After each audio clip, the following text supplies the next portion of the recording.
Novel گردش ماہ، writer Tuba Keran. آخری قسط۔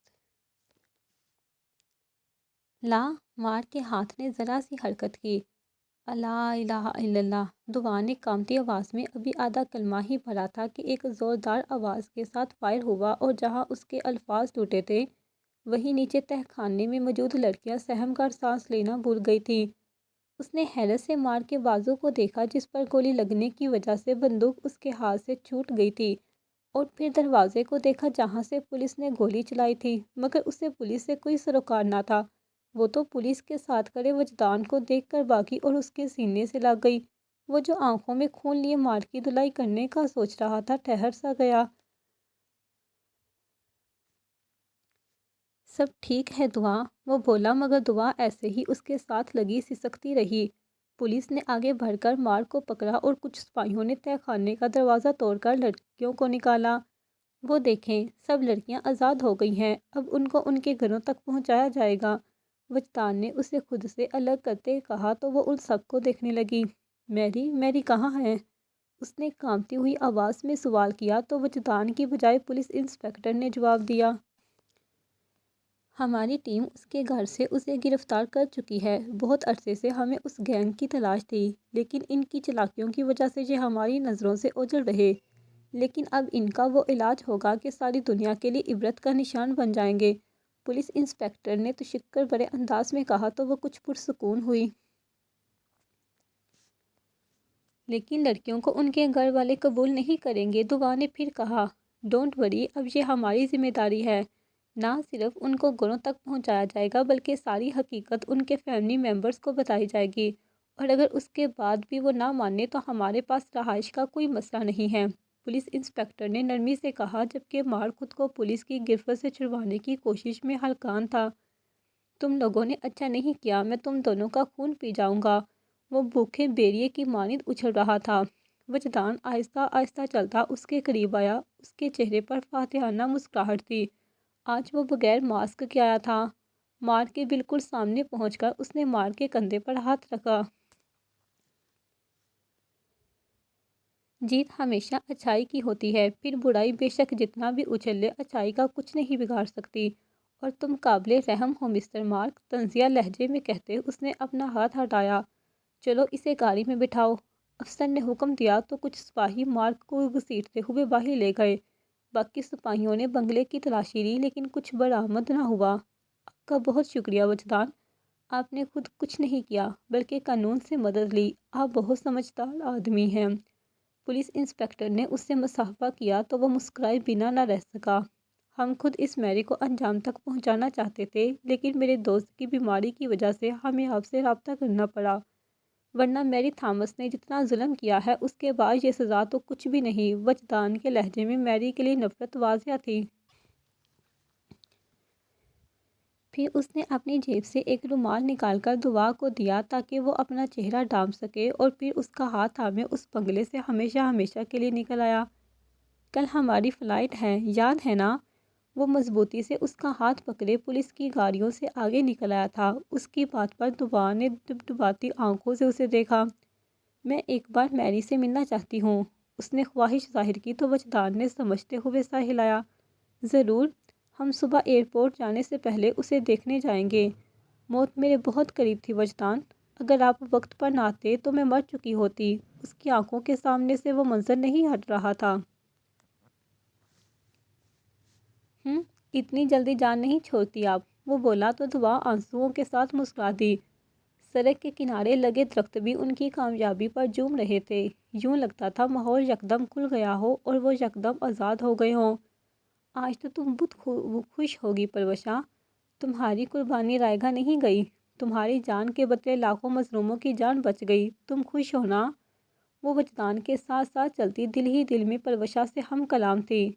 تم عام نہیں تھی، تم تو بہت خاص تھی، تمہارے ذریعے ہمایوں اور شیان راہ راست پر آ گئے، تمہارے ذریعے میری اور مارک پکڑے گئے، وقت نے تمہاری محبت کو سچا ثابت کر دیا، اور پتہ نہیں کتنی باتیں تھی جو اس نے اپنی بہن سے کی تھی۔ وہ سورۃ ملک کی تلاوت کر کے سونے کے لیے لیٹ گئی، مگر نیند آنکھوں سے کوسوں دور تھی۔ اس کی آنکھوں کے سامنے بار بار سرمد کا چہرہ آ رہا تھا۔ اس سے پہلی ملاقات، اس کا نماز کی تلقین کرنا، پھر وجدان کے ایکسیڈنٹ کے وقت اس کی کوششیں۔ موبائل کا بھی اسے بعد میں دعا سے معلوم ہو گیا تھا کہ سرمد نے دیا ہے، اور سرمد کا نمبر سیو ہوتے ہوئے بھی اس نے کبھی اسے کال کرنے کی کوشش نہیں کی تھی۔ وہ عورت تھی جو کہ اپنی طرف اٹھنے والی نظر سے پہچان لیتی ہے کہ کون کس نیت سے دیکھ رہا ہے۔ پھر سرمد کی نظروں کو کیسے نہ پہچانتی، وہ نظریں جو اس کی فکر میں اٹھتی تھیں، وہ نظریں جو مال میں اس کے آنسو دیکھ کر ٹھہر گئی تھی، وہ کیسے نہ پہچانتی۔ اور پھر سرمد کا اسے کال کرنا کیا ظاہر کرتا تھا؟ وہ اس کے لیے فکر مند تھا، وہ اس کے بارے میں سوچتا تھا۔ نہیں نہیں، مجھے ان کے بارے میں ایسا نہیں سوچنا چاہیے۔ ایک تو ہم لڑکیاں بنا بہت جلدی خوش فہمیاں پا لیتی ہیں۔ کروٹ بدلتے ایک نظر ساتھ سوتی مریم اور کلثوم پر ڈالتے اس نے سرمد کے خیالات کو جھٹکنا چاہا، مگر وہ کسی اسیب کی طرح اس کے دماغ پر چھا چکے تھے۔ میں جتنا بھی قرآن پڑھ لوں مگر میں لوگوں کی نظروں میں وہی حویلی میں رہنے والی نور بانو ہوں گی، سب کی نظروں میں اور سرمد کی نظروں میں بھی۔ اللہ تو ماضی پر پردہ ڈال دیتا ہے مگر انسان نہیں بھولتے۔ سوچتے ہوئے اس کا حلق تک کروا ہو گیا، آنکھوں کے کنارے بھیگنے لگے تو اس نے بے دردی سے آنکھیں رگڑ دیں۔ کیا ہوا، تم رو رہی ہو؟ مریم کی آنکھ اس کی سوسو سے کھل گئی تھی۔ نہیں، میں تو نہیں رو رہی، شاید زکام ہے، اس نے گھبرا کر کہا تو مریم نے افسوس سے اسے دیکھا۔ تم قرآن کی طالبہ ہو اور قرآن کی طالبہ کو جھوٹ بولنا زیب نہیں دیتا۔ گہری سانس لی پھر بولی، سو جاؤ، پھر صبح اٹھا نہیں جائے گا۔ نصیحت کرتے مریم نے آنکھیں بند کی تو وہ بھی دعائیں پڑھنے لگی کہ شاید کچھ سکون مل جائے۔ سرمد اب کافی بہتر تھا۔ ڈاکٹرز نے کہا تھا کہ 2 دن تک اسے ڈسچارج کر دیا جائے گا، مگر اس کا دل بہت بے چین تھا۔ نہ جانے کیوں وہ وجدان کے نہ آنے کی وجہ سے نور سے شادی کے لیے انکار کو سمجھ رہا تھا۔ تم اسی لیے نہیں آئے کیونکہ میں تمہاری بہن سے شادی نہیں کی؟ کس قدر خود غرض انسان ہو تم وجی۔ وہ اس سے ناراض تھا، آخر وہ اس کا جگری دوست تھا، اسے یہاں ہونا چاہیے تھا۔ سرمد کیسی طبیعت ہے اب؟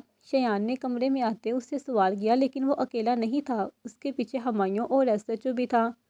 ٹھیک، یک لفظی جواب دے کر سرمد نے پولیس کو دیکھا جو اس کا بیان لینے آئی تھی۔ سرمد صاحب، آپ کی طبیعت خرابی کی وجہ سے ہم نے آپ سے بیان نہیں لیا تھا، لیکن CCTV فوٹیج سے ہم نے مجرم کو پہچان لیا ہے۔ وہ جنید خان ہے، چوری ڈاکے کا ماہر، جس کی وجہ سے اس کے علاقے والے شدید پریشان رہتے ہیں۔ میں اس کی ماں سے بھی ملا ہوں، وہ بھی اس کے بارے میں جانتی ہے، لیکن اپنے بیٹے کو روک نہیں پائی، اور وہ تمہیں گولی مارنے کے بعد سے غائب ہے۔ ہم نے پتہ کروایا ہے، وہ بس اس سے اسلام آباد آ گیا تھا، تو اب ہمارے سپاہی اسے تلاش کرنے گئے ہیں۔ انشاءاللہ جلد ہی وہ پکڑا جائے گا۔ SHO نے اسے تفصیل سے آگاہ کیا تو وہ سوچ میں پڑ گیا۔ آپ بتائیں، یہ جھگڑا کس بات پر ہوا تھا؟ کیا کوئی پیسوں کا مسئلہ تھا یا کچھ اور؟ وہ میری دکان میں گھس آیا اور وجدان اور دعا کے بارے میں پوچھنے لگا کہ وہ روس کیوں گئے ہیں۔ میں نے نہیں بتایا تو جھگڑا ہو گیا۔ سرمد نے بتایا تو SHO کے ساتھ ساتھ شیان اور ہمایوں بھی چونکے۔ لیکن اس کا وجدان اور دعا سے کیا تعلق؟ شیان نے بے اختیار کہا۔ وجدان نے بھی پتہ نہیں کس کس سے دشمنی مول لی ہوئی ہے، ہر روز ہی کوئی نیا دشمن نکل آتا ہے، یہ بھی ہوگا کوئی کلاس فیلو وغیرہ۔ سرمد کو وجدان پر غصہ آ رہا تھا۔ چلے ہم پتہ کروا لیں گے، آپ اپنا خیال رکھیں۔ SHO سے آرام کرنے کی تلقین کر کے چلا گیا، جبکہ اس کا ذہن مسلسل یہ سوچ رہا تھا کہ آخر جنید کی وجدان سے کیا دشمنی ہے۔ اس رات وجدان نے خود دعا کی پیکنگ کی تھی، وہ اسے بار بار کہتی رہی کہ وہ خود کر لے گی، مگر وہ اسے ہلنے بھی نہیں دے رہا تھا۔ دیکھیں مس دعا، آپ آج آرام کریں، کل ویسے بھی پاکستان چلے جانا ہے، پھر آپ سے خوب خدمتیں کرواؤں گا۔ دعا نے اسے جوتے سمیٹتے دیکھا تو روکنا چاہا، مگر وہ اسے پکڑ کر واپس بٹھا چکا تھا۔ تو مطلب آج کا بدلہ اب ساری زندگی نکالیں گے؟ دعا نے معصومیت سے پوچھا تو وہ ہاتھ دھوتا اس کے پاس آ بیٹھا اور اس کے دوپٹے سے ہاتھ خشک کرنے لگا۔ وجدان، بہت بری لگتی ہیں مجھے یہ حرکتیں۔ دعا نے اسے گھورتے ہوئے اپنا دوپٹہ پیچھا کیا تو وہ کہکا لگا کر ہنسا، اور مجھے آپ کی یہ گوری بہت بری لگتی ہے۔ دعا نے اسے گھورتے ہوئے اپنا دوپٹہ پیچھے کیا تو وہ کہکا لگا کر ہنسا، اور مجھے آپ کی یہ گوری بہت بری لگتی ہے۔ وجدان نے اس کے ماتھے پر پڑے بال دیکھتے ہوئے شرارت سے کہا تو اس کے لب خود بخود مسکرانے لگے، اور مجھے آپ کی یہ شرارتی مسکراہٹ بہت بری لگتی ہے، وہ بھی کہاں پیچھے رہنے والی تھی۔ ہاں ہاں ہاں محترمہ، مجھے آپ پوری کی پوری ہی بری لگتی ہیں، وجدان نے اسے چڑھاتے ہوئے کہا تو اس نے ایک کشن اٹھا کر اس کے سر پر مارا۔ حد ہے یار، بندہ تھوڑی تمیز ہی کر لیتا ہے، کل کو ہمارے چنٹی منٹو کیا کہیں گے کہ دیکھو ہماری ماما کتنا مارتی ہیں بابا کو۔ وجدان نے اشارے سے کہا تو وہ اس بار لڑنے کی بجائے فقط نظریں جھکا کر رہ گئی، گال نہ جانے کیوں سرخ ہونے لگے تھے۔ چنٹو وجدان اور منٹو وجدان اچھے نام ہے ویسے، اس نے سوچنے کی اداکاری کی تو دعا نے سر اٹھا کر اسے دیکھا۔ بس کر دے، شرم نام کی تو کوئی چیز ہی نہیں ہے، وہ مصنوعی غصے سے کہتی اٹھی اور باتھ روم میں چلی گئی، جبکہ اس کا زوردار قہقہ فضا میں بلند ہوا تھا۔ شرما گئی ہیں، سوچتے ہوئے اس نے کچن کا رخ کیا تاکہ کھانے کے لیے کچھ بنا سکے۔ وہ ماسکو کا سب سے بڑا پولیس اسٹیشن تھا، جس کی دیواریں پر براؤن ٹائلز لگی تھیں، لکڑی کے دروازہ کھلا ہوا تھا۔ وہ دونوں ایک دوسرے کو ایک نظر دے کر اطمینان سے اندر داخل ہو گئے۔ سفید اور چمکتے فرش پر چلتے ہوئے انہیں سرشاری کا احساس گھیر رہا تھا کہ آخر انہوں نے یہ جنگ جیت ہی لی۔ آج نہ تو وجدان نے اپنا چہرہ چھپایا ہوا تھا اور نہ ہی دعا نے سرخ عبایا اوڑھا ہوا تھا، بلکہ وہ دونوں اپنے نارمل حلیے میں موجود تھے۔ پولیس انسپکٹر انہیں میری کے پاس لے آیا۔ وہ سفید سلاخوں کے پیچھے قید تھی، سرخ رنگ کی ملکہ جس کی گردن ہمیشہ اکڑی رہتی تھی، آج وہ سر جھکائے دیوار سے لگی بیٹھی تھی۔ بال بری طرح بکھرے ہوئے تھے، جن سے اندازہ لگانا مشکل نہیں تھا کہ اسے 2-4 تھپڑ پڑ چکے ہیں۔ دعا نے گلا کھنکاڑا تو میری نے چونک کر سر اٹھایا، پھر وحشیوں کی طرح اس کی جانب بڑھی۔ تم نے مجھے دھوکہ دیا میری تھامس کو، میں تمہیں نہیں چھوڑوں گی۔ مارک مارک، اسے پکڑو اور تہہ خانے میں بند کر دو۔ وہ اس پر جپٹنا چاہ رہی تھی مگر سلاخوں کے باعث وہ دعا کو ہاتھ تک نہ لگا پائی۔ تمہیں کیا لگا تم فرعون بن جاؤ گی اور اللہ تمہیں غرق نہیں کرے گا؟ ہوں، افسوس میری تھامس، آج تم ہار گئی ہو، ذلیل ہو گئی ہو، اور تمہارا وہ مارک دعا تنزیہ ہنسی، وہ بھی تمہاری طرح بے بسی کی تصویر بنا بیٹھا ہے۔ بہت جلد تم دونوں کو پھانسی ہو جائے گی، پھر ملنا ان سب لڑکیوں سے جن کو آج تک موت کے گھاٹ اتارتی رہی ہو۔ دعا کے لہجے میں نفرت تھی، وہ اس کی بات سن کر زور سے چیخی۔ نہیں، میں مر نہیں سکتی۔ میری تھامس مر کیسے سکتی ہے؟ نہیں، یہ ڈرونا خواب ہے جو ابھی ختم ہو جائے گا۔ میری نے چلاتے ہوئے دعا کی بات کی نفی کی اور ایک بار پھر اس کی طرف بڑھی تو کب سے خاموش کھڑے وجدان نے اس کا ہاتھ پکڑ کر بے دردی سے جھٹکا۔ اب یہ ہاتھ دعا کی طرف بڑھا تو سارے لحاظ بھول جاؤں گا، کرخت لہجے میں وجدان نے کہا تو میری نے اس کی آواز پر حیرت سے اس کی آنکھوں میں دیکھا۔ تم تو وہی ویٹر ہو نا؟ شکر ہے تم آ گئے، مجھے بچا لو، دیکھو میں تم سے بہت محبت کرتی ہوں، یہ لڑکی میری دشمن ہے، اس نے مجھے دھوکہ دیا ہے، وہ بے خودی کی حالت میں کہتی وجدان کی طرف متوجہ ہوئی تو اس کی بات پر وجدان اور دعا نے ایک دوسرے کو دیکھا۔ میں تو تم پر اسی دن فدا ہو گئی تھی جب تم نے پہلی بار میرا ہاتھ پکڑا تھا، تم مجھے بچا لو، میں تمہیں مالا مال کر دوں گی۔ میری نے سلاخوں پر رکھا اس کا ہاتھ پکڑا تو اس نے پیچھے دھکا دیا۔ کیا بدتمیزی ہے، ہوش میں تو ہو، اور دعا میری بیوی ہے، بلکہ ٹھہرو، مجھے اپنا پورا تعارف کروانے دو۔ وہ سینے پر ہاتھ باندھتے بولا، میں وجدان احمد ہوں، وہی وجدان احمد جسے تم قتل کروا چکی تھی، اور ہاں، ابھی تو تمہاری ملاقات کسی اور سے بھی کروانی ہے۔ فاتحانہ لہجے میں کہتے اس نے موبائل سے شایان کا نمبر ڈائل کیا۔ شایان نے پہلی بیل پر ہی ویڈیو کال ریسیو کر لی اور وہ ہمایوں سرمد کے سامنے ہی بیٹھے تھے۔ ذرا اپنی بیوی سے تو ملو جو بقول اپنے مجھ پر فدا ہو چکی ہے، وجدان نے کہتے ہوئے سکرین کا رخ میری کی طرف کیا تو اس کی آنکھیں پھٹی کی پھٹی رہ گئیں۔ شایان، ہمایوں، اس کے لیے بولنا مشکل ہو گیا تھا۔ شایان جو ٹیک لگائے بیٹھا تھا اس کی اجڑی ہوئی حالت دیکھ کر سیدھا ہوا۔ دل بند ہونے لگا تھا میری کو اس حال میں دیکھ کر۔ شاید کسی کو سمجھ نہ آتی مگر وہ تکلیف کی حدوں کو چھو رہا تھا۔ میری، اس کے لب بھی کپ کپائے تھے۔ تم زندہ ہو، تم تینوں زندہ ہو، اتنا بڑا دھوکہ! میری کو اپنی آواز کسی کھائی سے آتی محسوس ہوئی تھی۔ مجھے بچا لو شایان، تم تو مجھ سے محبت کرتے تھے نا، پلیز مجھے بچا لو۔ اس نے اب کی بار شایان کی منت کی جو اسے روتا دے کر کچھ کہنے کے قابل نہ رہا تھا۔ بچاؤ مجھے ورنہ میں تمہیں مار دوں گی۔ اسے خاموش بیٹھا دیکھ کر میری کم غصے کی کیفیت میں چلائی تو شایان نم آنکھوں سے مسکرایا۔ کاش تم راہ راست پر آ گئی ہوتی میری، فقط اتنا کہہ کر وہ آنکھیں رگڑتا ایک جھٹکے سے اٹھا اور کمرے سے نکل گیا، جبکہ ہمایوں نے بے بسی سے اسے جاتا ہی دیکھا تھا۔ انسان کو اپنے کیے کی سزا بھگتنی ہی پڑتی ہے۔ ہم ظلم کرتے ہوئے یہ بھول جاتے ہیں کہ اللہ دیکھ رہا ہے، لیکن ہمارے بولنے سے وہ دیکھنا نہیں چھوڑتا، اور ہم دونوں بھائی اپنے کیے کی سزا بھگت چکے ہیں، اب تمہاری باری ہے۔ ہمایوں نے دھیمے لہجے میں کہا۔ اسے لگ رہا تھا کہ اس کی پروشہ آج اسے معاف کر دے گی، آج وہ اس کی نظروں میں اپنا پرانا مقام حاصل کر لے گا۔ ہمایوں، شایان، میری نے چیختے ہوئے ان کا نام لیا تو پولیس انسپکٹر منظر پر نمودار ہوا۔ شور مت مچاؤ میڈم۔ کیوں شور نہ مچاؤں؟ میں تم سب کو مار دوں گی۔ میری تھامس کسی کو نہیں بخشے گی۔ وہ اپنے بال نوچتی زمین پر بیٹھتی چلی گئی۔ دوبار نے مسکراتے ہوئے اپنے بیگ سے آئینہ نکال کر اس کے سامنے کیا۔ اپنا خوبصورت چہرہ نہیں دیکھو گی؟ دعا کے کہنے پر میری نے اس کے ہاتھ سے چھوٹا سا آئینہ پکڑا اور خود کو دیکھنے لگی۔ ایک ہاتھ میں آئینہ تھامے دوسرے سے اپنا چہرہ چھوتے وہ اپنا عکس دیکھ رہی تھی۔ یہ میں نہیں ہوں، یہ کوئی اور ہے۔ میں اتنی بدصورت نہیں ہو سکتی، نہیں؟ غصے سے کہتے اس نے آئینے کو زور سے دیوار پر مارا تو کیچی کیچی ہو گیا۔ نئی سلطنت مبارک ہو سرخ ملکہ، ذرا سا جھک کر کہتے دعا ہنسی اور پھر وجدان کو اشارہ کرتی پولیس اسٹیشن سے نکل آئی۔ ہر مشکل کے ساتھ آسانی ہے، وجدان نے کہا تو وہ پرسکون سی مسکرانے لگی۔ بے شک، انہیں اب سامان لے کر سیدھا ایئرپورٹ جانا تھا، کیونکہ جو کام کرنے وہ یہاں آئے تھے وہ ہو چکا تھا۔ انقلاب آئے گا، رفتار سے مایوس نہ ہو، بہت آہستہ نہیں ہے جو بہت تیز نہیں۔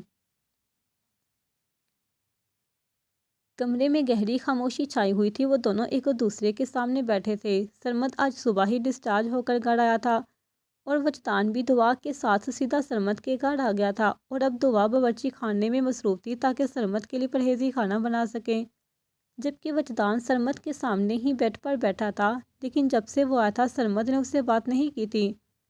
وہ وجدان سمجھتا تھا کہ وہ اس کے دیر سے آنے پر افسردہ ہے۔ ناراض ہو؟ اس نے سرمد کو دیکھتے پوچھا تو وہ منہ پھیر کر رہ گیا۔ یہ کیا عورتوں کی طرح منہ پھیر رہے ہو؟ ادھر دیکھو۔ وجدان نے اس کا منہ پکڑ کر اپنی طرف کیا تو وہ اسے ناراضگی سے دیکھنے لگا۔ کیوں آئے ہو اب؟ وہیں بیٹھے رہتے میری تھامس کے پاس، سرمد نے غصے سے کہا تو وجدان نے کانوں کو ہاتھ لگائے۔ توبہ کرو، اگر دعا نے سن لیا نا تو میرے ساتھ ساتھ تمہیں بھی اوپر پہنچا دے گی۔ 2 گولیاں لگی تھی، اگر ذرا سی بھی دیر ہو جاتی تو میری جان چلی جاتی، اور تب تم بھی اتنا لیٹ ہی آنا تھا، سرمد نے افسردگی سے کہا تو اسے دیکھ کر رہ گیا۔ نہیں یار، میری مجبوری نہ ہوتی تو بھاگا چلا آتا، لیکن خود سوچو میں دعا کو وہاں اکیلا چھوڑ کر کیسے آ سکتا تھا؟ اب کی بار وہ سنجیدہ ہو چکا تھا۔ ٹھیک ہے، سرمد نے کہہ کر منہ پھیرنا چاہا تو وجدان نے اس کے کالر کو زور سے پکڑ کر اسے گلے سے لگا لیا۔ تم میرے لیے بہت خاص ہو سرمد، پلیز کبھی مجھ سے بدگمان مت ہونا۔ میں واقعی شرمندہ ہوں کہ وقت پر نہیں آ سکا، لیکن پھر بھی معافی نہیں مانگوں گا۔ وجدان نے اسے زور سے گلے لگایا ہوا تھا۔ اچھا مت مانگو معافی، مگر مجھے چھوڑ دو، میرا زخم دکھ رہا ہے، سرمد نے منت کرتے ہوئے کہا تو وہ منہ بسوڑتا پیچھے ہٹا۔ اچھا خاصا ایموشنل ہونے لگا تھا میں، تم نے سارے سین کا بیڑا گرک کر دیا، شرارت سے کہتے وجدان نے بے دھیان میں اس کی ٹانگ پر ہاتھ مارا تو وہ چلا اٹھا۔ وجی، کیا ہوا سرمد بھائی کو؟ دعا سرمد کی چیخ سن کر بھاگتی ہوئی آئی تو وجدان نے کندھے اچکا دیے۔ پتہ نہیں، پتہ نہیں، سرمد نے اپنی ٹانگ کو دیکھتے ہوئے آہ بھری تو وجدان نے معصومیت سے دعا کو دیکھا۔ شاید اس کے زخم میں درد ہو رہا ہے، اب پریشان نہ ہو، میں بینڈیج چینج کر دوں گا، سنجیدگی سے کہا گیا تو دعا سر ہلاتی واپس چلی گئی، جبکہ سرمد اسے گھورتا رہ گیا۔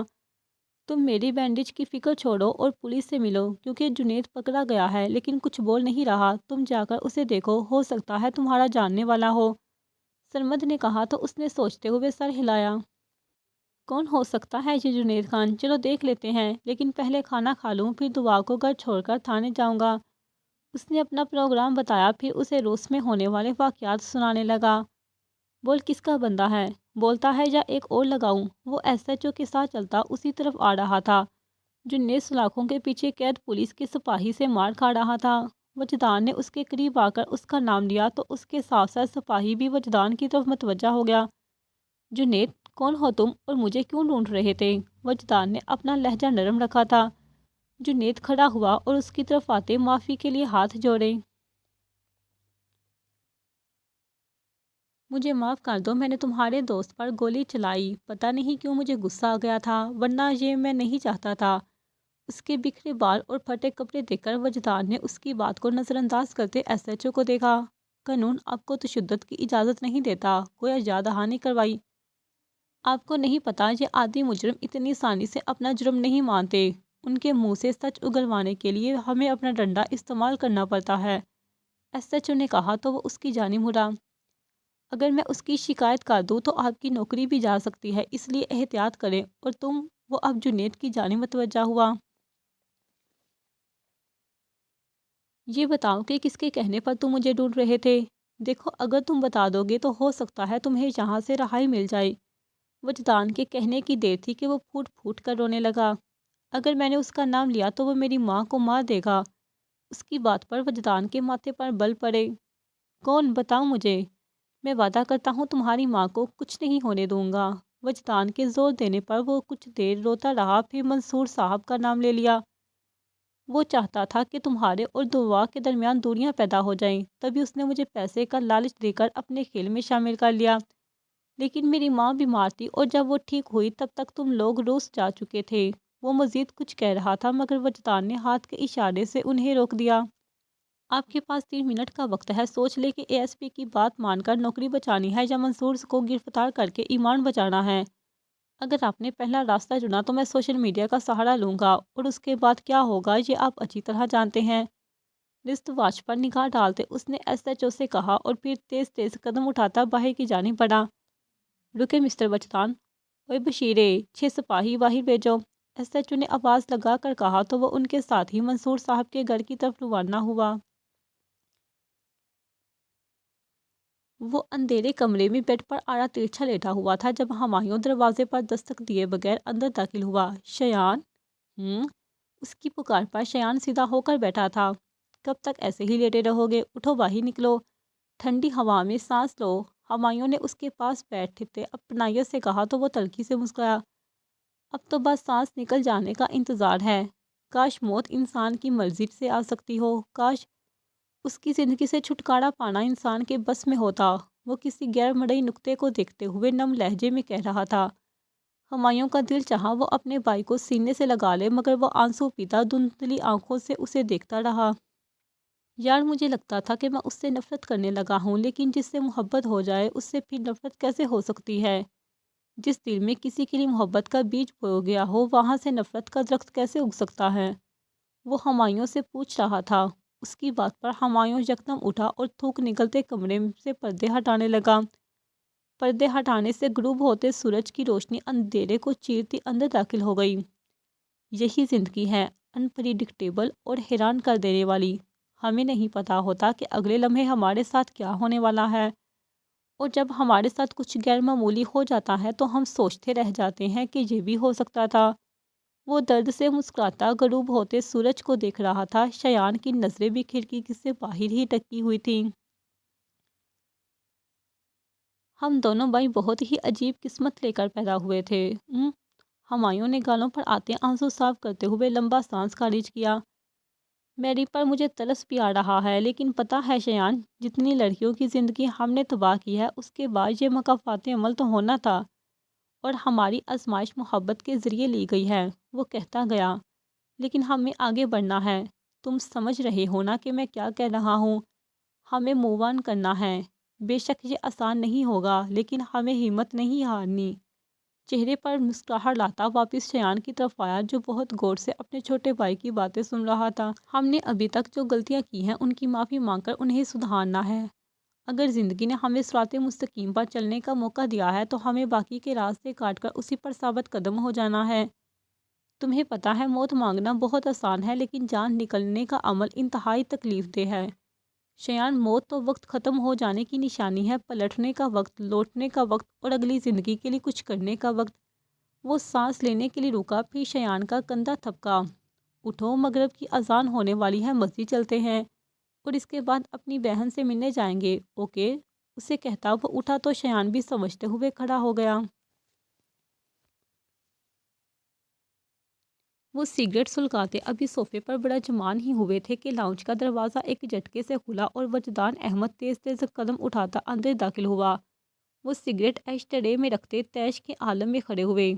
یہ کیا بدتمیزی ہے؟ کس کی اجازت سے اندر داخل ہوئے ہو؟ منصور صاحب غصے سے اس کی طرف بڑھے تو اس نے آگے بڑھ کر ان کا گریبان پکڑ لیا۔ تم میرے اور میری بیوی کے درمیان دوریاں پیدا کرے گا بے غیرت انسان! ایک مکہ ان کے منہ پر مارتے وہ غصے سے داڑا تو منصور صاحب کی آنکھوں میں خون اترنے لگا۔ تمہاری یہ ہمت کہ مجھ پر ہاتھ اٹھاؤ گے؟ وہ اس پر حملہ آور ہونے ہی والے تھے کہ پولیس اندر داخل ہو گئی۔ ایک بار تو جیل سے نکل آیا تھا لیکن اب تجھے پھانسی تک نہ پہنچا دیا تو میرا نام وجدان احمد نہیں۔ اسے پکڑ کر پولیس کے حوالے کرتے اس نے کہا تو منصور صاحب کا بیٹا سلیمان سیدھا اترتا نیچے آیا۔ یہ کیا ہو رہا ہے اور آپ میرے ڈیڈ کو کیوں لے کر جا رہے ہیں؟ وہ حیرت سے لاؤنج میں ہوتے تماشے کو دیکھ رہا تھا۔ تمہارے ڈیڈ نے جتنا گند پھیلایا ہے اسے صاف کرنے جا رہے ہیں اور تم لوگ بھی اپنا بوریا بستر باندھ لو کیونکہ تم لوگوں کو وہی جانا ہے جہاں سے آئے تھے۔ وہ ایک ایک لفظ چھپاتے ہوئے کہہ رہا تھا۔ What naan sense! سلیمان کہہ رہا تھا مگر کسی کو اسے سننے کی تمنا نہ تھی، اس لیے منصور کو پولیس گاڑی میں بٹھا کر تھانے لے گئی، جبکہ وہ بھی ہار جاتا گھر کی جانب چل پڑا کیونکہ آج اسے دعا کو قرۃ العین سے ملانے کے لیے لے کر جانا تھا۔ وہ دونوں مغرب کی نماز کے بعد ماس کے آفس پہنچ گئے۔ اندھیرا پورے شہر کو اپنی آغوش میں لے چکا تھا۔ رات ہونے کی وجہ سے انہیں اندازہ تھا کہ شاید ماس سے ملاقات نہ ہو سکے، مگر آفس کھلا ہوا تھا اور 5 منٹ انتظار کے بعد ماس نے انہیں اپنے کمرے میں بلا لیا۔ جی آپ کون؟ دو اجنبیوں کو اپنے آفس میں دیکھ کر ماس نے پوچھا تو ان دونوں نے اپنا تعارف کروایا۔ او تو آپ ہیں قرۃ العین کے بھائی، وہ آپ کے لیے رو رو کر پاگل ہو گئی ہے۔ ماس کے چہرے پر خوشی کے اثرات واضح تھے۔ ان دونوں نے ایک دوسرے کو حیرت سے دیکھا۔ وہ ہمیں جانتی ہے؟ ہمایوں نے حیرانی سے پوچھا تو ماس نے مسکراتے ہوئے سر اسوات میں ہلا دیا۔ جی بالکل، وہ آپ کو گاڑی میں ہی پہچان گئی تھی۔ چلے آپ کو گھر لے کر چلتا ہوں، اپنی گاڑی میری کار کے پیچھے ہی رکھیے گا۔ ماس چابیاں اٹھاتا آفس سے نکلا تو ان دونوں نے اس کے قدموں کی پیروی کی۔ میں اندر نہیں جاؤں گا۔ وہ اینا کے گھر کے سامنے ٹیکسی روکتے اترے تو وجدان نے دعا کو مخاطب کیا، جس کے نتیجے میں دعا نے اسے سوالیہ نظروں سے دیکھا تھا۔ کیوں؟ میں اینا کا سامنا نہیں کرنا چاہتا، اس نے مسئلہ بیان کیا۔ کچھ نہیں ہوتا وجدان، اس کی زندگی میں جو کچھ ہوا وہ اس کی قسمت میں تھا اور ہم تو اسے منصور کی گرفتاری کی خوشخبری سنانے آئے ہیں، سو پلیز ریلیکس۔ دعا نے اس کی ایک نہ سنی تو مجبوراً اسے دعا کی بات ماننی پڑی۔ ڈور بیل پر ہاتھ رکھتے اس کا دل گھبرا رہا تھا۔ ہاں واقعی اینا سے سامنا مشکل تھا۔ اکثر معاملات جتنے آسان لگتے ہیں اتنے ہوتے نہیں ہیں۔ خیر دروازہ دوسری بیل پر کھل گیا۔ سامنے سلمیٰ کھڑی تھی جو وجدان کو دیکھتے ہی پہچان گئی۔ السلام علیکم، وجدان نے سلام کیا۔ وعلیکم السلام، تو پھر آ گیا، اور یہ کون ہے؟ وہ ان کے آنے سے خوش نہیں تھی کیونکہ وہ جانتی تھی کہ اگر اینا نے وجدان کو دیکھ لیا تو وہ پھر سے ٹوٹ جائے گی۔ آنٹی میں دعا ہوں، وجدان کی بیوی، ہمیں اینا سے ملنا ہے، کیا وہ گھر پر ہے؟ دعا نے شائستگی سے کہا تو سلمیٰ نے سر تا پیر اس نقاب پوش لڑکی کو دیکھا، پھر وجدان کے تنے ہوئے تاثرات پر نظر ڈالی۔ وہ گھر پر نہیں۔ اس سے پہلے کہ سلمیٰ اپنا جھوٹ مکمل کرتی دروازے کے پیچھے سے اینا نمودار ہوئی۔ کون ہے اماں؟ کس سے باتیں کیے جا رہی ہیں؟ اپنی دھن میں کہتی وہ دروازے پر آئی لیکن پھر لمحے ٹھہر سے گئے۔ اس کے دوپٹہ ٹھیک کرتے ہاتھ بھی ساخت ہوئے، دل میں کسک سی اٹھی۔ ماضی پیچھا نہیں چھوڑتا تھا اور وجدان کو دیکھ کر اسے محبت محسوس نہیں ہوئی تھی بلکہ اسے خود پر غصہ آیا تھا۔ وہ اماں، یہ دعا ہے میری دوست اور یہ ان کے ہسبینڈ ہیں۔ اینا نے اٹکتی ہوئی سانسوں میں ان کا تعارف کروایا۔ میں جانتی ہوں اسے، اندر آ جاؤ۔ سلمیٰ نے راستہ چھوڑا تو وہ دونوں اندر آ گئے۔ اینا کیسی ہو میری جان؟ دعا نے اسے گلے لگاتے پوچھا تو وہ مسکرانے لگی۔ بہت اچھی ہوں اور بہت خوش بھی۔ اینا کا لہجہ کسی بھی تن سے عاری تھا۔ تمہیں پتہ ہے نا، اندھیرے جتنے بھی گہرے ہوں ایک نہ ایک دن ختم ہو ہی جاتے ہیں، اور تمہاری زندگی کے اندھیرے بھی اب ختم ہو گئے ہیں، دعا نے پیار سے کہا تو اس نے ناسمجھی سے سر ہلایا۔ کیا مطلب؟ مطلب یہ کہ منصور گرفتار ہو گیا ہے۔ کیوں ہوا، کیسے ہوا، یہ لمبی کہانی ہے، بس تم خوش ہو جاؤ کہ تمہارا گھر اور بزنس اب کوئی نہیں چھین سکتا۔ بہت بڑا کیس بنا ہے اس پر اور اب کوئی طاقت اسے پھانسی پر پہنچنے سے نہیں روک سکتی، دعا چہکتے ہوئے اسے بتاتی جا رہی تھی۔ تم خوش نہیں ہو؟ اسے خاموش بیٹھا دیکھ کر دعا نے پوچھا تو وہ چونکی۔ ہاں خوش، یہ دنیاوی دولت اب خوش نہیں کرتی، اس بارے میں سوچوں بھی تو دم گھٹنے لگتا ہے۔ ہم انسان بھی نہ بڑے عجیب ہوتے ہیں، ایک چیز کے پیچھے پوری زندگی بھاگتے رہتے ہیں، صرف ایک شے کے لیے خود کو تھکاتے رہتے ہیں، اور پھر جب حاصل لا حاصل کے دائرے سے باہر نکل آتے ہیں تو وہ چیز ہمیں دے دی جاتی ہے۔ بڑی حکمت ہے اس میں، بڑی حکمت ہے، وہ بے خودی میں کہتی چلی جا رہی تھی۔ دعا حیرانی کی کیفیت میں اسے سن رہی تھی، وجدان بھی اس کی سمجھداری پر ششدر تھا، جبکہ سلمیٰ ان کے لیے چائے کا انتظام کرنے باورچی خانے میں جا چکی تھی۔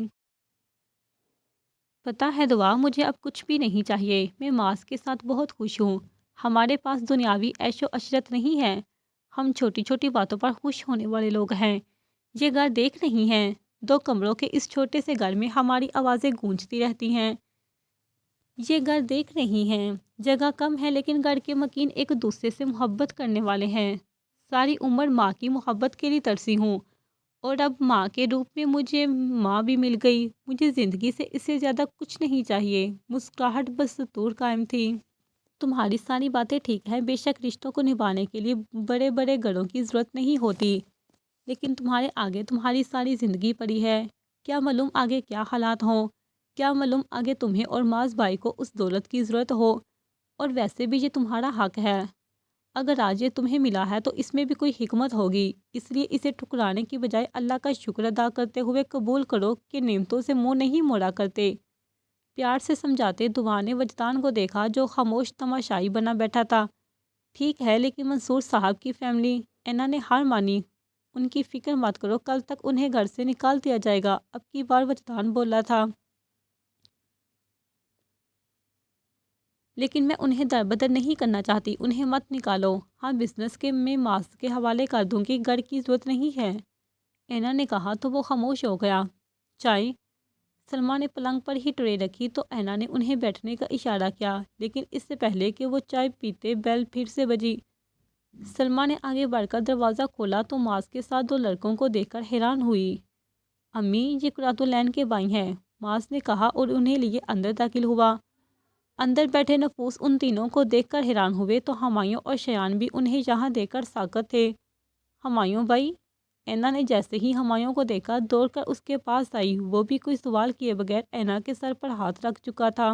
یہ شایان بھائی ہیں نا؟ شایان کو دیکھتے اس نے سوال کیا تو وہ سر ہلا کر رہ گیا۔ اینا کی آنکھیں بھیگنے لگی تھی، لیکن نہیں، صرف اینا کی نہیں بلکہ ہمایوں اور شایان کی آنکھیں بھی برس رہی تھیں۔ کتنی ہی دیر وہ اپنے بھائیوں کے چہرے دیکھتی رہی اور وہ اپنی چھوٹی بہن کو دیکھ کر یہ سوچتے رہے کہ انہوں نے کتنوں کی بہنوں کی زندگیاں برباد کی ہیں۔ یہ لوگ کون ہیں؟ ماس نے وجدان اور دعا کی جانب دیکھتے پوچھا تو اینا پلٹی مگر کوئی جواب نہ دے پائی۔ وہ اپنے شوہر سے وجدان کا تعارف نہیں کروانا چاہتی تھی، مگر وجدان نے اس کی مشکل آسان کر دی۔ میں وجدان ہوں اور یہ دعا، اور اب یقیناً ماس ہیں۔ او وجدان، ماس نے اس کی شکل دیکھتے سوچا مگر کہا کچھ نہیں۔ ہاں لیکن تم یہاں؟ ماس کو ان کے آنے کی وجہ سمجھ نہیں آ رہی تھی۔ اس کے سوال پر وجدان نے اسے ساری بات بتا دی، جس کے بعد وہ مطمئن ہو گیا۔ ہمایوں اور شایان بھی جان چکے تھے کہ دعا اینا کی دوست ہے۔ ہاں وجدان والا قصہ انہیں نہیں معلوم تھا، اور جان کر کرنا بھی کیا تھا۔ آپ دونوں کو پتہ تھا کہ قرۃ العین ہماری بہن ہے، پھر آپ نے بتایا کیوں نہیں؟ شایان اب ان سے پوچھ رہا تھا۔ موقع ہی نہیں ملا، سارا دھیان میری کی طرف تھا اور کچھ سوچنے سمجھنے کا وقت ہی نہیں ملا، دعا نے وجہ بیان کی۔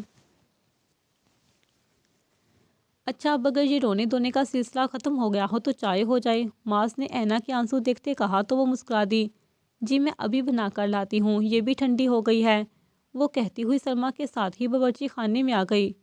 اے گردش دورہ، تیرا بہت شکریہ، میں نے ہر پہلو سے دنیا دیکھ لی۔ وقت تیزی سے گزر رہا تھا، وجدان اور دعا نے یونیورسٹی جانا شروع کر دیا، سرمد صحت یاب ہو چکا تھا، شایان اور ہمایوں امریکہ جا چکے تھے کیونکہ انہیں اب بزنس سنبھالنا تھا، ماس بھی اب ابراہیم ملک کا بزنس دیکھ رہا تھا، نور اپنے مدرسے میں بہت خوش تھی، سب ٹھیک ہو رہا تھا اور ایک نہ ایک دن چیزیں ٹھیک ہونا شروع ہو ہی جاتی ہیں۔ ہاں لیکن اس دوران منصور صاحب کو پھانسی اور رشیدہ کو عمر قید سنائی گئی تھی۔ یہ بھی ایک لمبی کہانی تھی کہ کیسے وجدان نے سوشل میڈیا کی مدد سے اس کیس کو اتنا مضبوط بنا دیا کہ منصور کی کوئی ترکیب کام نہ آئی۔ منصور صاحب کے گھر والوں نے خود اینا سے معافی مانگی، جس نے اس نے انتہائی خوش دلی سے معاف کر دیا۔ زندگی نے کچھ اور دیا ہو یا نہ دیا ہو، لیکن اینا کو اعلیٰ ظرفی ضرور عطا کر دی تھی۔ دوسری طرف مارک کو سزائے موت ہو چکی تھی، مگر میری کو موت نے بھی قبول کرنے سے انکار کر دیا تھا۔ وہ پورا دن سلاخوں کے پیچھے چیختی رہتی، اپنے بال نوچتی، بار بار مارک کو بلاتی، مگر کوئی اسے سننے والا نہ تھا۔ آہستہ آہستہ وہ اپنا ذہنی توازن کھوتی جا رہی تھی، اور انہی حالات کے پیش نظر اس کی پھانسی فی الحال موخر ہو گئی تھی۔ وہ اس قابل ہی نہیں تھی کہ اسے پھانسی بھی دی جاتی، اس لیے اسے پاگل خانے جمع کروا دیا گیا کہ شاید وہ ٹھیک ہو سکے۔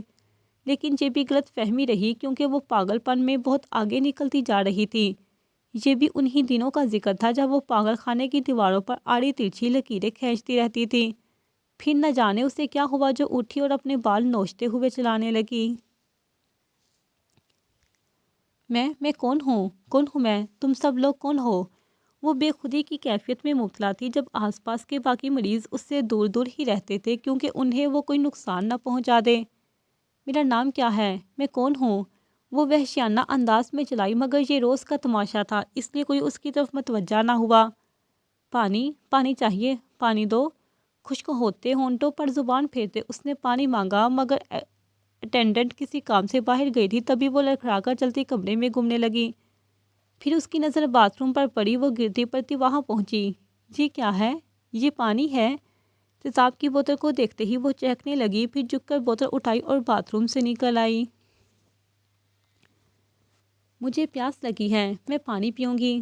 تیزاب کی بوتل کو سینے سے لگائے وہ بچوں کی طرح بولی، پھر ایک خالی جگہ بیٹھ کر بوتل کھولنے لگی۔ لیکن اس سے پہلے کہ وہ بوتل منہ سے لگاتی، باہر سے آتی اٹینڈنٹ نے اس کا ہاتھ جھٹکا، جس کے نتیجے میں بوتل الٹی اور سارا تیزاب اب میری کے منہ پر جا گرا۔ اس کی دردناک چیخیں فضا میں بلند ہوئیں۔ کیا ہوا؟ پاگل خانے کی مینیجر بھاگتی ہوئی آئی، مگر تب تک میری درد سے چلا چلا کر بے ہوش ہو چکی تھی۔ کہنے والے کہتے ہیں پھر وہ کئی مہینے ہسپتال میں رہی، چہرہ بری طرح جھلس چکا تھا، سانس بھی اکھڑا رہتا تھا، مگر وہ سرخ ملکہ مری تھی۔ کئی سال اس پاگل خانے میں قید رہی، مگر مری نہیں۔ موت بھی اس پر اتنی آسانی سے مہربان کیوں ہوتی؟ اللہ نے اسے دنیا کے ظالموں کے لیے عبرت کا نشان بنایا تھا۔ میری تھامس کسی کو دوست نہیں رکھتی، میری تھامس کوئی کام ادھورا نہیں چھوڑتی، میری تھامس اتنی جلدی کسی کو آزاد نہیں کرتی۔ ایسے ہی کئی جملے اس پر ہنستے تھے، مگر وہ اب کسی بھی کہکے کا جواب دینے کے قابل نہ رہی تھی۔ اور یہ بھی کہا جاتا ہے کہ اس کے بعد پاگل خانے سے آئینے ہٹا دیے گئے، کیونکہ جب میری تھامس اپنا جلا ہوا چہرہ دیکھتی تو اسے دورہ پڑ جاتا تھا۔ اس حالت کے بارے میں وجدان اور دعا کو بھی پتہ چلا، اور وہ سوائے افسوس کے کچھ نہیں کر سکتے تھے۔ اور اس بات کا علم شیان اور ہمایوں کو بھی ہوا، مگر وہ بھی افسوس کے سوا کچھ نہ کر سکتے تھے۔ اس سے بڑی بد نصیبی کیا ہو سکتی ہے کہ اب دنیا والوں کے لیے افسوس کی چیزیں بن کر رہ جاؤ۔ 5 سال بعد دوپہر چمک رہی تھی، سورج پوری آب و تاب سے چمک رہا تھا۔ سردیوں کا موسم تھا، اس لیے یہ دھوپ بہت بڑی لگتی تھی، مگر اسے دھوپ سے کیا غرض؟ وہ تو کورٹ سے نکلتی میڈیا والوں کے سوالات کے جوابات دے رہی تھی۔ آج ہم آپ کو بتا رہے ہیں کہ ایڈوکیٹ قرۃ العین ماس نے اپنی زندگی کا پہلا کیس ہی بہترین انداز میں جیتا ہے۔ جیسا کہ آپ کو معلوم ہے کہ چوہدری سلطان نے اپنے ملازم کو بے دردی سے قتل کیا تھا، اور اس کے باوجود وہ کئی ماہ اس سے آزاد گھوم رہا تھا۔ لیکن ایڈوکیٹ قرۃ العین کی کاوشوں سے آج اسے عدالت کی طرف سے سزا سنا دی گئی ہے۔ مائک اٹھائے اور کیمرہ پکڑے میڈیا والے مکھیوں کی طرح اس کے ارد گرد جمع تھے،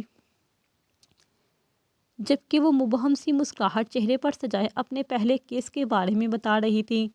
تقریباً آدھا گھنٹہ یہ شغل جاری رہا، پھر جیسے ہی رش کم ہوا، وہ فائز ہاتھ میں پکڑے پارکنگ ایریا کی طرف بڑھی، جہاں ماس گاڑی سے ٹیک لگائے دور سے یہ نظارہ دیکھ رہا تھا۔ آئیں ایڈوکیٹ جی، کانگریچولیشنز۔ اسے دیکھ کر سیدھا ہوتے ماس نے کہا تو وہ جی بڑھ کر مسکرائی۔ تھینک یو سو مچ۔ امی صبح سے جائے نماز پر بیٹھی ہیں کہ یا اللہ میری قرۃ العین کیس جیت جائے، چلو اب جلدی سے چل کر ان کو خوشخبری دیتے ہیں۔ ماس نے اس کے لیے دروازہ کھولا تو وہ بیٹھ گئی۔ زاویار کو اسکول سے لے لیا؟ اینا نے بیٹھتے ساتھ پوچھا تو ماس نے سر ہلایا۔ جی بیگم صاحبہ، انہیں کو گھر اتار کر آ رہا ہوں۔ محترم پیزا کھانے کی ضد کر رہے تھے، میں نے کہا مما آئیں گی تو خود بنا دیں گی۔ ویسے بہت ہی کنجوس ہیں، پتہ ہے نا میں کتنی تھکی ہوئی ہوں، اس لیے خاموشی سے پیزا لے اور گھر چلے، ورنہ زاویار کے ساتھ ساتھ میں بھی ناراض ہو جاؤں گی۔ اینا نے دون سے کہا تو ہنس دیا۔ اچھا جناب، لے لیتے ہیں صاحبزادے کا پیزا، اور کچھ نہیں؟ وہ شیشے سے باہر دیکھنے لگی، لیکن پھر ماس کی طرف متوجہ ہوئی۔ اب خوش ہیں آپ؟ اس کے پوچھنے پر وہ چونکا۔ کس لیے؟ آپ یہی چاہتے تھے نا کہ میں کانفیڈنٹ ہو جاؤں، سٹرونگ ہو جاؤں، کسی سے نہ ڈروں، دیکھے اب میں کسی سے نہیں ڈرتی۔ وہ بولی تو ماس کا ایک اور کہکا فضا میں بلند ہوا۔ جی جی بالکل مان گیا آپ کو، اب آپ ڈرتی نہیں ہیں بلکہ ڈراتی ہیں۔ آخری جملہ اس نے سرگوشی میں کہا، مگر وہ اس کی سرگوشی بھی سن چکی تھی۔ سماعت فرما چکی ہوں میں، وہ منہ بسورے بولی۔ ہاں ہاں ہاں، تمہاری زبان بھی کافی وکیلانہ ہو گئی ہے۔ وکیلانہ؟ اسے سمجھ نہیں آئی تھی۔ ارے مطلب وکیل اور جیسی، ماس نے کہا تو مسکرا کر پھر سے باہر دیکھنے لگی۔ زندگی امتحان میں آئے سوالات کی مانند ہوتی ہے، کچھ کے جوابات ہمیں آتے ہوتے ہیں اور کچھ کا جواب دینے میں ہم ناکام ہو جاتے ہیں۔ زندگی بھی بالکل ایسی ہی ہے، کامیابیوں اور ناکامیوں میں گھری ہوئی، اور میں نے جینا سیکھ لیا۔ اب پیچھے مڑ کر دیکھوں تو سب کچھ کسی خواب کی طرح لگتا ہے، کوئی ایسا خواب جو اب لوٹ نہیں سکتا۔ میں بہت خوشی ہوں، ہمارا ایک 4 سالہ بیٹا ہے زاویہ، جس میں ہماری جان بستی ہے۔ ماس نے بابا کے بزنس کو بہت احسن طریقے سے سنبھالا اور اللہ پاک نے اسے بہت ترقی دی۔ میں شاید اللہ کا شکر ادا نہیں کر سکتی، لیکن ہاں اپنے ذریعے مظلوموں کو انصاف ضرور دلا سکتی ہوں۔ اللہ نے مجھے اڑنے کے لیے پر عطا کیے ہیں اور میں اڑان بھرنے کے لیے تیار ہوں۔ قرۃ العین ماس۔ ایکسکیوز می سر۔ وہ لیپ ٹاپ پر مصروف تھا جب کوئی نسوانی آواز اس کے کانوں سے ٹکرائی۔ جی؟ اسکرین سے نظریں ہٹائے بغیر کہا۔ سر وہ کوئی مسٹر نعمان آئے ہیں، وہ کہہ رہے ہیں کہ وہ آپ کے پروفیسر رہ چکے ہیں۔ اس لڑکی نے شائستگی سے کہا تو وہ چونکا، اور اب کی بار اس نے نظریں اٹھا کر باہر کی جانب دیکھا۔ سر نعمان آئے ہیں، ٹھیک ہے آپ انہیں اندر بھیج دیں، اس نے لیپ ٹاپ بند کر دیتے کہا تو وہ سر ہلاتی باہر چلی گئی۔ کچھ دیر پروفیسر نعمان دروازہ بجاتے اندر داخل ہوئے تو وہ احتراماً کرسی سے اٹھا اور آگے بڑھ کر ان سے ملا۔ سر آپ کیسے ہیں؟ مجھے بلا لیا ہوتا۔ وہ انہیں بیٹھنے کا اشارہ کرتے خود بھی بیٹھا۔ آپ جیسے ہونہار اسٹوڈنٹ کے پاس تو آنا بنتا ہے، آخر آپ نے یونیورسٹی میں ٹاپ کیا تھا، اور یقین کرے 2 سال گزر گئے مگر آپ جیسا اسٹوڈنٹ پھر نہیں ملا۔ پروفیسر نعمان نے مسکراتے ہوئے کہا تو وہ شرمندہ سا ہو گیا۔ بہت شکریہ سر۔ وہ دراصل ہمیں یونیورسٹی میں ایک سیمینار کروانا تھا، بیرونی ممالک سے اسپیکر آ رہے تھے، میں چاہتا ہوں کہ آپ مہمان خصوصی کے طور پر شرکت کریں۔ پروفیسر نعمان نے کہا تو وہ کسی گہری سوچ میں گم ہو گیا۔ کیا ہوا وجدان، کیا سوچ رہے ہیں؟ کچھ نہیں، بس ایسے ہی پرانا وقت یاد آ گیا تھا۔ آپ مجھے ڈیٹ بتا دیں، میں انشاءاللہ ضرور شرکت کروں گا، اس نے کہتے ہوئے انٹرکام پر کافی کا آرڈر دیا تھا۔ اور مجھے لگتا تھا میں کبھی طوائف کی اولاد سے آگے نہیں بڑھ سکتا، مگر میں آگے بڑھ گیا۔ مسلسل محنت کے بعد میں نے وہ حاصل کر لیا جس کا میں خواہش مند تھا۔ آج پروفیسر نعمان ایک کامیاب انجینئر سے ملنے آئے تھے۔ آج انہیں میرا ماضی یاد نہیں آیا تھا، اور انہیں ہی کیا ساری دنیا بھول گئی کہ میرا تعلق کہاں سے ہے۔ یاد تھا تو فقط اتنا کہ میں وجدان انجینئرنگ اور آٹومیشن کا مالک ہوں۔ مجھے اس مقام تک پہنچنے کے لیے بہت دھکے کھانے پڑے، پارٹ ٹائم جابس اور چوکیداری کی نوکری۔ میں نے کسی پیشے کو کمتر نہیں سمجھا، شاید اسی لیے اللہ نے مجھے اتنا کچھ عطا کیا۔ میں سمجھتا ہوں کہ کوئی پیشہ چھوٹا بڑا نہیں ہوتا، انسان کی سوچ چھوٹی بڑی ہوتی ہے، اور ہم اسی سوچ کی وجہ سے لوگوں کو جج کرتے ہیں۔ لیکن خیر، اب ہمارا اپنا گھر تھا، اپنی گاڑی تھی، اور ہم بہت خوش تھے۔ لیکن خوشیاں چیزوں سے نہیں آتی، خوشیاں تو اپنوں سے آتی ہیں، اور میری خوشی کی اصل وجہ بھی میری بیوی اور میری بیٹی ہے، وجدان احمد۔ وہ جیسے ہی اسٹیج پر آئی، حال میں خاموشی چھا گئی۔ مائک کے سامنے پہنچتے اس نے گلا کھنکاڑا۔ میں حافظہ نور بانو ہوں، آپ سب میرے بارے میں جانتے ہی ہیں۔ وہ پروقار انداز میں بولنا شروع ہوئی۔ میں نے اسی مدرسے سے حفظ اور تفسیر پڑھی ہے، اور الحمدللہ آج میرا کورس مکمل ہو گیا ہے۔ اس کے کہنے پر حال میں ماشاءاللہ کی آوازیں گونجیں۔ یہاں گزرا وقت بہت سحر انگیز تھا۔ ہر استانی نے بہت اچھا پڑھایا، خاص طور پر میری استانی جی مس سالیہ نے میری جیسی لڑکی کو ہیرا بنا دیا۔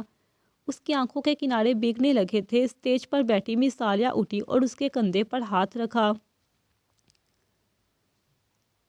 مجھے نہیں پتا مائک پر آ کر کیا بولتے ہیں یا اتنے لوگوں سے کیسے خطاب کرتے ہیں، لیکن میں مس سالیہ کا اور اس مدرسے کی ہر ٹیچر کا بہت شکریہ ادا کرتی ہوں۔ اس سے زیادہ وہ بول نہ سکی، تبھی آنسو صاف کرتی سائٹ پر ہو گئی۔ میں چاہتی تھی کہ حافظ نور بانو یہاں سے پڑھائے، لیکن ابھی کچھ وجوہات کی بنا پر یہ گھر جا رہی ہے۔ امید ہے جلد ہی استاد کے روپ میں واپس لوٹیں گی۔ مس سالیہ نے مائک سنبھالتے کہا تو وہ روتے ہوئے مسکرا دی۔ اس نے مدرسے سے جیسے ہی قدم باہر نکالا، پہلی نظر سرمد پر پڑی جو اسی کے انتظار میں کھڑا تھا۔ شکر ہے تم آ گئی نور، میں دھوپ میں کھڑا کھڑا کالا ہو چکا ہوں۔ سرمد نے اسے دیکھتے ہی کہا تو وہ مسکرانے لگی۔ کالا رنگ اچھا لگ رہا ہے آپ پر، اس نے کہا تو سرمد اسے دیکھ کر رہ گیا۔ بالکل اپنے بھائی پر گئی ہو، وہ بھی ایسے ہی تنگ کرتا ہے۔ لیکن خیر اب مزید انتظار مت کرواؤ اور گاڑی میں بیٹھو، کیونکہ میں تمہارے انتظار میں بوڑھا ہوتا جا رہا ہوں۔ بہت شکریہ سرمد، گاڑی میں بیٹھتے ہی اس نے کہا تو سرمد نے گاڑی سٹارٹ کرتے اسے دیکھا۔ شکریہ کس خوشی میں حافظہ جی؟ ہر چیز کے لیے، اس نے جذب سے کہا تو وہ اطمینان سے گویا ہوا۔ میں نے صحیح وقت پر صحیح فیصلہ کر لیا تھا، ورنہ اگر میں دل کی آواز نہ سنتا تو آج خود بھی مطمئن نہ ہوتا۔ اس لیے شکریہ میرا نہیں تمہارا جو میرے جیسے معمولی انسان کی زندگی میں شامل ہوئی۔ وہ محبت سے کہہ رہا تھا، یہ معمولی انسان میرے لیے بہت خاص ہے، نور بانو نے خود کو کہتے ہوئے سنا تھا۔ یہ ہے گول دنیا اور یہ ہے زندگی اور یہ ہے تقدیر جو کسی طوائف کو بھی حافظہ بنا دے۔ میں کیا کہوں، کس چیز کا شکر ادا کروں؟ ان 5 سالوں نے میری ساری محرومیاں ختم کر دیں۔ پتہ ہے سرمد نے 4 سال پہلے کال کر کے مجھے شادی کی دعوت دی تھی، اور میں اس دن آخری بار اپنی پچھلی زندگی کے بارے میں سوچ کر روئی تھی۔ وہ بہت اچھے ہیں، انہوں نے میرا ماضی جانتے ہوئے مجھے قبول کیا، جو کہ دنیا کے کسی بھی مرد کے لیے بہت مشکل ہوتا ہے۔ ہماری شادی ہو گئی، لیکن میں اپنی دینی تعلیم مکمل کرنے کے لیے واپس مدرسے سے آ گئی، اور سرمد نے میرا پورا ساتھ دیا۔ اور میں کیسے کہوں کہ میں نے آج تک سرمد یوسف جیسا مرد نہیں دیکھا، ایک اچھا انسان، ایک اچھا دوست اور ایک اچھا شوہر۔ آج مجھے اپنے گھر جانا ہے، میرا اور سرمد کا گھر۔ وہ پچھلے 4 سال سے میرے انتظار میں ہیں اور آج میں ان کے ساتھ ہمارے گھر چلی جاؤں گی۔ یہ میرے حصے کے پھول ہیں جو اپنے وقت پر مجھ پر برسے ہیں، نور بانو۔ وہ دونوں جاگنگ سوٹ میں ملبوس تیز تیز بھاگ رہے تھے۔ صبح کا وقت تھا اور پرندوں کے چہچہانے کی آوازوں نے ماحول کو مزید پرکشش بنا دیا تھا۔ ایسے میں وہ دونوں دنیا جہاں سے بے خبر دوڑ رہے تھے۔ بس شیان نے رکتے ہوئے اپنے گھٹنے پکڑے تو ہمایوں بھی رک گیا۔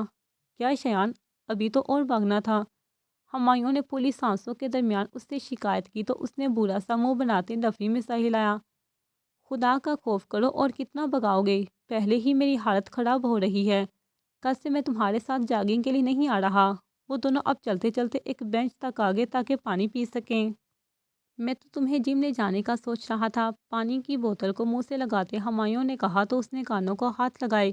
نہیں پلیز مجھ پر یہ ظلم مت کرنا، ورنہ میری موت کے ذمہ دار تم ہوگے، شیان نے کہا تو ہمایوں نے ہنستے ہوئے اپنے گلے میں پہنے بیگ سے چشمے نکالے اور آنکھوں پر چڑھا لیے۔ 5 سالوں میں مسلسل کام کر کے اس کی نظر کافی کمزور ہو چکی تھی۔ اچھا چلو اب فضول باتیں بند کرو اور گھر چلو، ناشتے سے فارغ ہو کر آفس پہنچنا ہے، یاد ہے نا کل کتنی اہم میٹنگ ہے؟ ہمایوں نے پوچھا تو اس نے سر اسبات میں ہلا دیا۔ ہاں بھائی یاد ہے، بس کام ہی کرواتے رہا کرو، سکون نہ کرنے دینا۔ وہ دونوں آہستہ آہستہ پارک سے دور جا رہے تھے اور ان کی آوازیں مدھم ہوتی جا رہی تھی، اتنی مدھم کہ کان لگا کر سننے پر بھی سنا نہ جا سکے۔ ان دونوں نے شادی نہیں کی تھی اور نہ وہ ایک دوسرے کو شادی کا کہتے تھے، بس آفس کے کاموں میں مصروف رہتے اور فارغ وقت میں ایک دوسرے کے ساتھ خوش گپیاں ہانکتے۔ ہمایوں اکثر پروشا کی یاد میں رو پڑتا تھا، لیکن وہ ماضی میں الجھا نہیں رہا بلکہ آگے بڑھ گیا۔ شیان پر بھی میری تھامس کا خیال گزرتا تو وہ خیالوں کو جھٹک کر قرآن پڑھنے لگتا۔ ایک اور کام جو انہوں نے کیا تھا وہ یتیم خانے کا افتتاح تھا۔ انہوں نے پاکستان میں ایک یتیم خانہ بنوایا، شاید وہ ماضی کی غلطیوں کا کفارہ چاہتے تھے۔ 3 ماہ بعد وہ پاکستان کا چکر ضرور لگاتے اور رینا کے ساتھ ساتھ وجدان اور دعا سے بھی ملتے۔ وہ خوش تھے، کم از کم انہیں سکون تو مل ہی گیا تھا، اور زندگی گزارنے کے لیے سکون سے بڑھ کر اور کیا چیز چاہیے ہوتی ہے۔ یہ لو وریشا، آپ کا فیوریٹ پاستا۔ مسکرا کر اپنی 4.25 سالہ بیٹی کے سامنے پلیٹ رکھتے دعا نے کہا تو وجدان جو میز کے دوسری طرف بیٹھا کب سے کھانے کا انتظار کر رہا تھا، ٹھنڈی آہ بڑھ کر بیٹھ گیا۔ ہاں بس بیٹی کا خیال ہے، شوہر چاہے بھوکا مرتا رہے۔ مظلوموں جیسا منہ بنا کر وہ بولا تو دعا اسے گھور کر رہ گئی۔ زیادہ باتیں نہ بنائیں، اور اگر اتنی ہی بھوک لگی تھی تو آ کر میری ہیلپ کروا دیتے، کب سے اکیلی لگی تھی، مگر مجال ہے جو میرا کوئی احساس ہو۔ وہ ابھی اسے باتیں سناتی اس کا اور اپنا کھانا میز پر رکھنے لگی۔ وریشا پاستا کھاتے ہوئے انہیں دیکھنے میں مصروف تھی۔ میڈم میں بھی آفس سے تھک آتا ہوں۔ جی جی بالکل، اب آ گیا ہے کھانا، اس لیے خاموشی سے کھائیں۔ وہ کرسی دھکیلتی بیٹھی۔ بابا، وریشا جو کب سے ان کی گفتگو سن رہی تھی وجدان سے مخاطب ہوئی۔ جی بابا کی پرنسس۔ وجدان نے اسے کرسی سے اٹھاتے اپنی گود میں بٹھایا تو وہ کھلکھلانے لگی۔ آپ ماما سے زیادہ پیار کرتے ہیں یا مجھ سے؟ اس نے معصومیت سے پوچھا تو دعا وجدان کی پلیٹ میں کھانا نکالتی زیر لب مسکرائی، جبکہ وہ بھی اسے ہی دیکھ رہا تھا۔ بیٹا، آپ کی ماما جو ہے نا، ابھی اس نے کہنا شروع ہی کیا تھا کہ دعا کی گوری نے اسے کچھ الٹا سیدھا کہنے سے روکا۔ ویسے میری پرنسس کے دماغ میں یہ سوال کیوں آیا؟ وہ اب اس کے چہرے کو چھو رہی تھی۔ ویسے ہی، ہاں بالکل کھڑا پاتی دماغ ہے اپنی ماں کی طرح، اس نے آہستگی سے کہا تو دعا نے اس کے ہاتھ پر چپت لگائی۔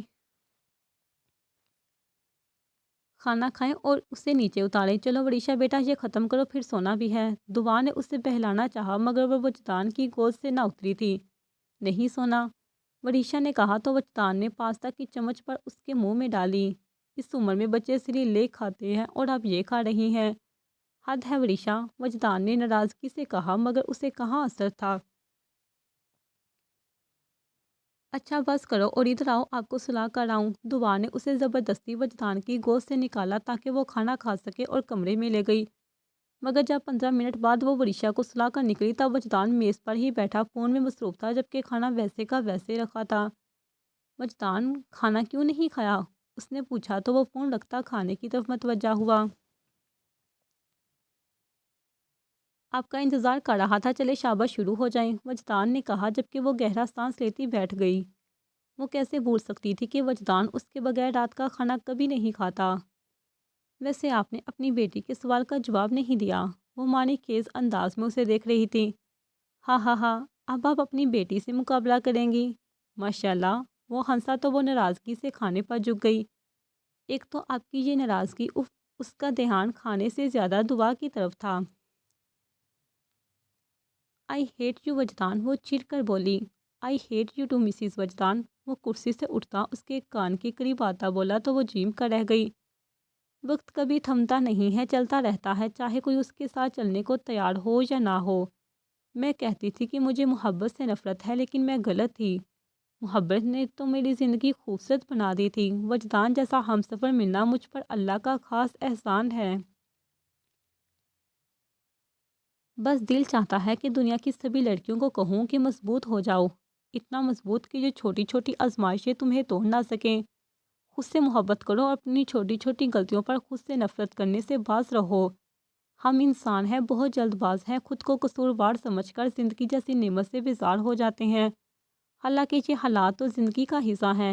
میرے پاس بھی چوائس تھی کہ یا تو ڈر سنبھل کر پروشا کے لیے لڑنا چھوڑ دوں یا نڈر بن کر میدان میں کود پڑوں، اور میں نے دوسرا راستہ اختیار کیا جس پر میں بے انتہا خوش ہوں۔ اور یہ زندگی گردش ماں ہی تو ہے، اچھا وقت برے کے پیچھے اور برا اچھے کے پیچھے، ہر وقت گردش کرتا رہتا ہے۔ دعا وجدان احمد، ختم شد۔